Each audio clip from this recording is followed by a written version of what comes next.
who work in restaurants and hotels. His thoughts on leadership are as applicable to business-to-consumer companies as they are to business companies. Indeed, any organization would benefit from his thinking. In this book, Will shows the amazing impact we can have on someone's life when we give them a sense of belonging. And, as important, how inspiring it is to work together to give people that feeling. And that's an idea worth sharing. Be unreasonable and inspire on. Chapter 1. Welcome to the Hospitality Economy. At home, we were on top of the world. Our restaurant, 11 Madison Park, had recently received 4 stars from the New York Times and a couple of James Beard Awards, too. But when my chef partner Daniel Hume and I arrived at the cocktail reception the night before the awards for the 2010 World's 50 Best Restaurants, we understood. This was a whole different ballgame. Imagine every famous chef and restaurateur you've ever heard of milling around, drinking champagne and catching up with friends. And not one of them was talking to us. I'd never felt so much like a freshman at a new high school trying to figure out where to sit in the cafeteria. Not even when I was a freshman. It was a huge honor to be invited. The 50 Best Awards had begun in 2002, but they'd become immediately meaningful in the industry.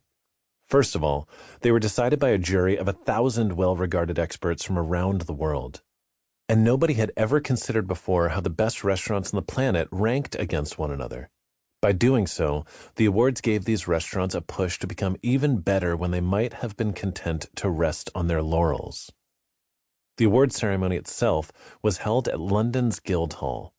So regal and imposing it might as well have been a palace. As Daniel and I sat down, more than a little intimidated, we foolishly tried to gauge where we were going to land on the list based on where we were sitting relative to chefs like Heston Blumenthal of England's Fat Duck or Thomas Keller of Per Se, both of whom had been in the top 10 the year before. I guessed 40. Daniel, always more optimistic, guessed number 35. The lights went down, the music played. The MC for the night was a handsome, debonair Brit. And while I'm sure there were all the usual formalities and introductions and thank you for comings before the bomb dropped, in my memory, there was little preamble before the man said, "To kick it off, coming in at number 50, a new entry from New York City, 11 Madison Park." That knocked the wind right out of us. We slumped over and stared at our feet. Unfortunately, what we couldn't have possibly known, because it was our first year at the event and because we were the very first restaurant called, is that when they call your name, they're also projecting your image onto a gigantic screen at the front of the auditorium so that everyone can see you celebrating your win. Except we weren't celebrating.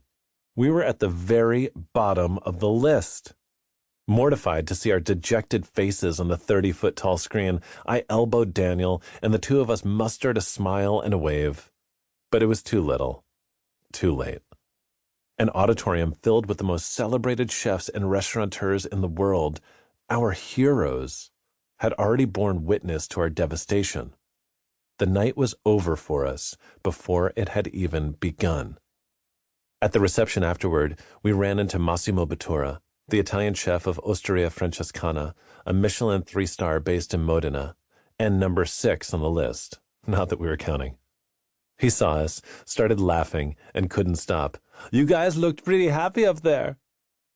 Fair enough, but Daniel and I weren't laughing.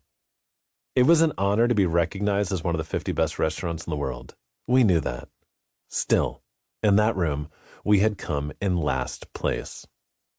We left the party early and headed back to our hotel, where we grabbed a bottle of bourbon from the bar and sat, ready to drown our sorrows, on the steps outside. We spent the next couple of hours moving through the 5 stages of grief. We'd staggered out of the auditorium in denial. Had that really happened? Then we got mad. Who the hell did they think they were? We breezed through bargaining and spent the better part of the bottle on depression before settling into a state of acceptance. On one level, it's absolutely ridiculous to call any restaurant the